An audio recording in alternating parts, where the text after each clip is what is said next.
Hola, ¿qué tal están? Bienvenidos. Digitalización, trabajo y ocio. Es un tema que se expande en muchas direcciones porque se pueden tratar numerosos aspectos que darían para un vídeo de más de una hora, pero realmente voy a intentar resumir lo principal de estas cuestiones. En primer lugar, cuando hablamos de digitalización, del trabajo, de las actividades en general, es algo absolutamente necesario. Si no, pensemos en estos días en los que mucha gente ha tenido ya sus vacaciones y otra gente ya las está terminando, me refiero a las vacaciones de agosto o de julio, pues realmente mucha gente se queja en los medios de comunicación, en entrevistas televisivas cortas o rápidas que hacen a los turistas, de que se ha acabado su tiempo vacacional y que por lo tanto se sienten ya en cierto sentido incómodos porque tienen que volver al trabajo. Esta dicotomía trabajo-ocio es bastante fuerte, es bastante influyente en la mentalidad de las personas. Diríamos que es como una oposición absoluta entre el tiempo del trabajo y el tiempo de disfrute o de ocio y de descanso, cuando en realidad el trabajo tendría que estar incorporado a un tiempo de autocreación, de autosatisfacción, y no tenía que estar tan separado de lo que se entiende por disfrute o por goce de la vida. En cualquier caso, para aumentar la calidad de vida y las condiciones de vida, pues intentar que mejoren, pues hay que hacer una nueva estructuración de lo que es el tiempo de trabajo y el tiempo de ocio, a mi juicio al menos. De hecho, con la digitalización se está consiguiendo que muchos sistemas automáticos, tecnológicos, digitales sustituyan a las personas que trabajan para de esa forma las tareas más repetitivas, más monótonas y que no aportan pues nada creativo ni nada especial, pues puedan ser realizadas por robots, por sistemas automáticos, y esto pues está muy bien. Lo que sucede es que muchas empresas del mundo se resisten a hacerlo porque consideran que puede ser que represente para ellos un coste muy alto a nivel económico, cuando realmente no es cierto. En todo caso, también a este tipo de planteamientos se oponen concepciones economicistas de la vida, de la realidad, del mundo laboral, que ya están, diríamos, superadas por el avance de los tiempos. No estamos en el siglo XX y, por lo tanto, la cultura empresarial tiene que ser diferente. Por otra parte, los avances tecnológicos hacen que este cambio en la mentalidad respecto al trabajo, respecto a los procesos productivos, sea algo muy diferente a lo que existía, por ejemplo, en el siglo XX. De hecho, se podría hacer actualmente un reparto del tiempo de trabajo, en el sentido de que, por ejemplo, en España, que hay pues 3 millones y pico de parados, se podría distribuir el tiempo de trabajo para que esa cifra se redujera de una manera muy considerable y que se pudiera llegar, por ejemplo,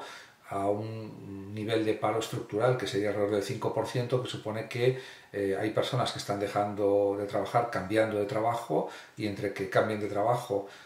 pues hay un paro, diríamos, muy reducido, de un 4 o un 5%, por ejemplo. Eso entra dentro de lo normal y pues eso sería aceptable.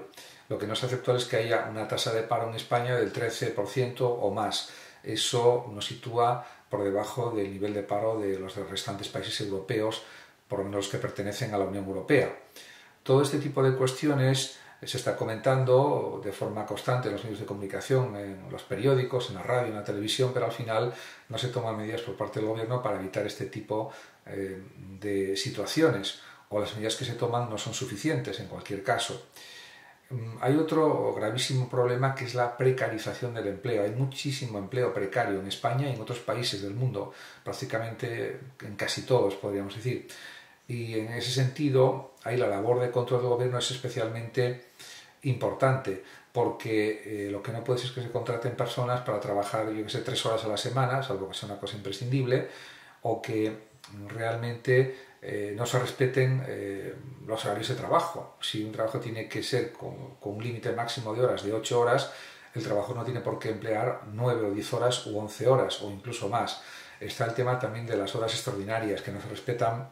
en muchos países, están establecidas por ley, pero luego esa ley no se cumple y esto sucede porque no hay suficientes inspecciones laborales, inspecciones de inspectores laborales, porque hay pocos en proporción a los que tenía que haber para la población trabajadora de millones y millones de personas. De hecho, en España, a nivel de ocupación, pues es de alrededor de 20-21 millones de personas, según diríamos las épocas. Por ejemplo, ahora en verano hay mayor contratación por causa del turismo y puede llegar hasta 21 millones de ocupados y quizás o 20 millones, casi 21. En cualquier caso, son cifras que están muy bien, pero no hay que olvidarse de que sigue habiendo pues, un paro de más de 3 millones de habitantes que quieren trabajar y no pueden. Por otra parte está el problema de la economía sumergida, que hace que en muchos trabajos se defraude a la agencia tributaria, a Hacienda, y eso repercute negativamente en todos los ciudadanos españoles. Eso también hay que decirlo. Por lo tanto, la lucha contra el fraude, por ejemplo, a Hacienda, también es algo esencial y hay que evitar a toda costa que haya trabajos precarios. De hecho, ya mucha gente actualmente se queja amargamente de que tiene que pluriemplearse, trabajar en 2 trabajos o en 3 para poder llegar a fin de mes y a veces casi ni así tampoco, o a duras penas. Y luego hay otro tema muy importante, que los trabajos tienen unos sueldos, unos salarios generalmente más o menos adecuados, pero el alza de los precios, la subida de la inflación, una inflación desbocada, pues hace que los salarios se vayan quedando desfasados y la gente tiene que hacer encaje de bolillos para llegar a final de mes. Mucha gente, no toda, afortunadamente, pero eso no tenía que suceder, pero sucede a millones de personas que tienen pues trabajos que en teoría tendrían que permitirles vivir con un cierto desahogo económico. De hecho, ya mucha gente no es capaz de ahorrar dinero para el futuro, simplemente tiene que vivir el presente, vivir al día, porque diríamos la inflación no le permite hacer otra cosa. Y eso pues también hay que decirlo. Y no se están tomando las medidas suficientes para controlar los precios de los productos, por ejemplo, de alimentación y de otro tipo de productos básicos y que son absolutamente necesarios, que no se puede prescindir de ellos. Esto también pues hay que reflejarlo. Por otra parte, ya en el libro Utopía de Tomás Moro, del siglo XVI, ya planteaba este gran canciller inglés, gran humanista y extraordinario pensador y filósofo, Tomás Moro, insisto, decía que en su isla imaginaria, de ahí el nombre de utopía, en ningún lugar, haciendo una crítica feroz de la situación social de la Inglaterra de su tiempo, del primer tercio del siglo XVI, pues dice o escribe Tomás Moro que en su estado imaginario de utopía las jornadas laborales serían de 6 horas, no serían ni de 12, ni de 13, ni de 14, ni de 11 horas, ni de 10 horas, de 6 horas. Y en ese sentido, hoy en día, con la gran tecnología de la que ya disponemos, eso sería perfectamente factible, que las jornadas máximas fueran de 6 horas, de tal manera que si hubiera que hacer turnos, por ejemplo, una empresa que tuviera que trabajar las 24 horas sin parar, pues podría contratar 4 turnos de 6 horas cada uno y eso daría mucho más trabajo a muchas más personas. Y si hubiera que hacer pues, unas jornadas laborales de 18 horas, se podrían hacer 3 contratos o diríamos de 6 horas a cada trabajador. Quiero decir que habría que realizar 3 turnos al día. Si la jornada laboral fuera 18 horas con 3 turnos de 6 horas, se podría abarcar todo el tiempo de trabajo de un día, por ejemplo. Y no ahora que lo que suele pasar es que si hay 18 horas de trabajo, pues se contratan a 2 personas que trabajen cada una 9 horas o a varias personas que trabajen cada una 9 horas, con lo que pues habría una tercera persona que no podría trabajar y eso aplicado a miles, decenas de miles, cientos de miles de empresas, pues supone una cantidad de trabajadores tremenda. Y eso a nivel de país, a nivel ya europeo, a nivel mundial, pues ya las cifras serían realmente increíbles. En ese sentido, pues todo este tipo de cuestiones tendrían que contemplarlas y valorarlas los dirigentes políticos para aplicar medidas en este sentido de control. Por otra parte, los robots que realizan el trabajo y cada vez mejor y en mayor número, y esto ya lo dicen distintos filósofos, incluso que escriben libros sobre estas cuestiones, y yo ya lo he leído en distintos libros, no es que me lo invente, es que los robots tendrían que pagar impuestos, con lo cual eso daría, diríamos, como resultado que luego las personas tendrían que trabajar menos horas y al final esos impuestos que tendrían que pagar los robots redundarían en beneficio de jubilaciones de los propios trabajadores, y eso sería un sistema sostenible para cualquier Estado a la hora de pagar pensiones, jubilaciones, etc. Todo eso son medidas racionales que se podrían aplicar con sentido común, con rigor, con racionalidad, y hay libros que hasta lo desarrollan y lo explicitan de forma bastante clara, como ya he citado y ya he señalado. Por otra parte, también no hay que olvidarse del ChatGPT, de la inteligencia artificial o de la inteligencia generativa, que por supuesto hay que controlarla legalmente, y la Unión Europea ya ha desarrollado una ley al respecto, una ley de inteligencia artificial, para evitar los atropellos de la identidad personal, los atropellos de la intimidad personal, etcétera, etcétera. Y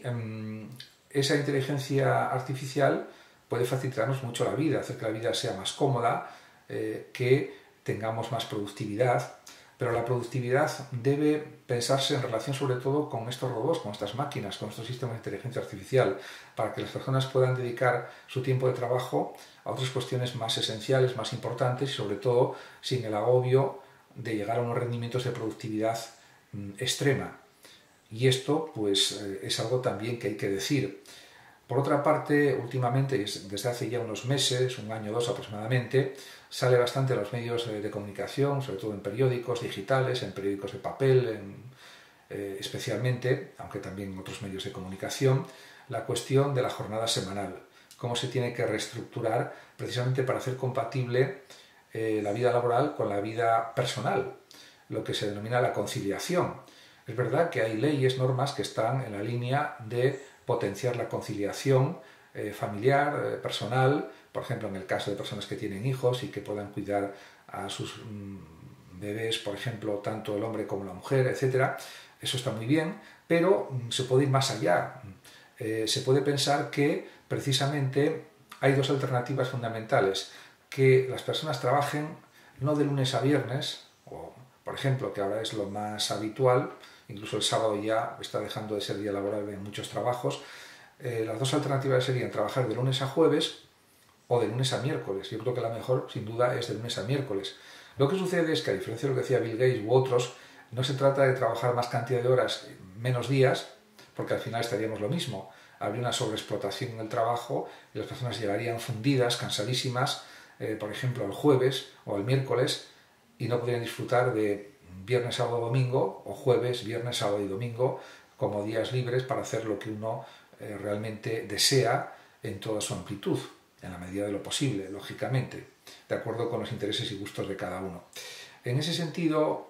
pues efectivamente podría haber jornadas laborales de lunes a jueves de 6 horas, de 7, de 8, no más, y lo mismo se podría decir en la otra alternativa, jornadas semanales de lunes a miércoles.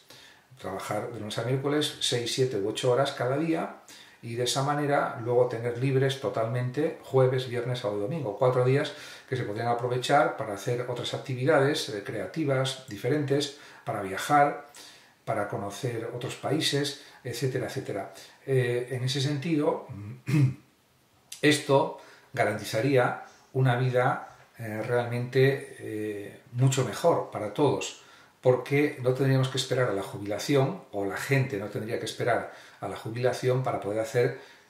o cumplir muchos sueños que tiene en su vida, o para perseguir sus sueños. Es verdad que actualmente, con el sistema laboral que existe, se pueden perseguir los sueños día a día, pero de forma más dura, más costosa, más lenta, que si hubiera este otro sistema alternativo: trabajo semanal de lunes a jueves o trabajo semanal de lunes a miércoles, que sería esta última la ideal.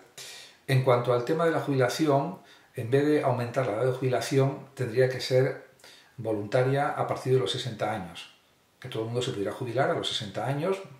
y de esa manera pues descansar y dedicarse a sus hobbies, a sus asuntos personales, a viajar, a lo que sea. En ese sentido, esto sería posible con una organización del trabajo bien digitalizada y con unas normas que fueran cumplidas por todos. Eso sería algo realizable. Yo creo que lo será quizás dentro de 10, 20, 30, 40, 50, 100 años, pero es algo realmente posible. De hecho, grandes expertos en estas cuestiones han afirmado que con los medios tecnológicos disponibles actualmente todo esto es posible y realizable, no es que lo diga yo solamente. Por otra parte, de esta manera se conseguiría una mayor justicia social, una mayor calidad de vida para todos los ciudadanos, y una sociedad también que podemos considerar que sería más igualitaria, más solidaria, de lo que es mucho más igualitaria y mucho más solidaria, diría yo, incluso, y de esta manera también se garantizarían dos cuestiones esenciales. Primero, el Estado social y de derecho que reconoce la propia Constitución española en España y en general en los demás países, pues tiene un formato similar a la Constitución de otros países, hablando de estas cuestiones también, en general y a nivel mundial. Y por otra parte también el denominado estado del bienestar, que parece que últimamente, según pues, algunos expertos en política, tratadistas políticos, filósofos políticos, está en decadencia en Europa y en general en el mundo, porque se considera que en la sociedad tecnológica en la que vivimos, en la sociedad propia de la era digital en la que estamos existiendo, no es posible garantizar el estado del bienestar, porque al final lo que predomina es el capitalismo más duro, el capitalismo tecnológico, el capitalismo consumista más extremo, y en ese sentido pues parece que es imposible conseguir un estado de bienestar para todos los ciudadanos, que era un sueño de los años 70 y 80 del siglo XX que se consiguió en buena parte, o hasta cierto nivel al menos, pero que parece que hoy en día está cada vez más lejos de las propuestas de los políticos en general en Europa y de forma más amplia en todo el mundo. Yo creo que ese estado de bienestar precisamente a través de la digitalización es más posible que nunca, y estoy convencido de ello. Por tanto, lo que hay que hacer es tomar medidas políticas, desarrollar, diríamos, una forma de hacer política que permita que ese estado de bienestar se plasme en la realidad de los ciudadanos. Al final de lo que se trata es de mejorar la sanidad, mejorar la educación, mejorar las obras públicas, conseguir acceso a la vivienda a todo el mundo a precios adecuados. En definitiva, un estado de bienestar en toda regla. Esto realmente se consigue a través de los impuestos. Por ejemplo, en Noruega, la sanidad que existe, tal vez influye que los habitantes pues, son del orden de unos 9 millones, me parece, o una cifra similar, pues realmente acudir a un especialista médico puede suponer un tiempo de espera de una semana o dos. En cambio, en España, pues mucha gente que tiene que ir al médico especialista o a los médicos especialistas, pues tiene que esperar igual pues 7, 8, 9 meses, un año, etc. ¿Eso por qué? Pues por la masificación de la sanidad pública, y la sanidad privada no todo el mundo se la puede pagar.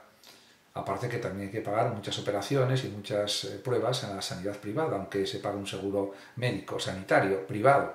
Todo este tipo de cosas se podrían solucionar con la aplicación de la tecnología y con unas normas y leyes por parte de los gobiernos europeos y también a nivel mundial para que esto no sucediera y que se consiguiera realmente ese estado social auténtico, ese estado de bienestar que todos nos merecemos. Porque al final solo hay una única vida, no hay dos ni tres. Muchas gracias a todos por su atención y hasta mi próximo vídeo. El que lo desee puede compartir este vídeo, darle like o suscribirse a mi canal de YouTube. Hasta siempre.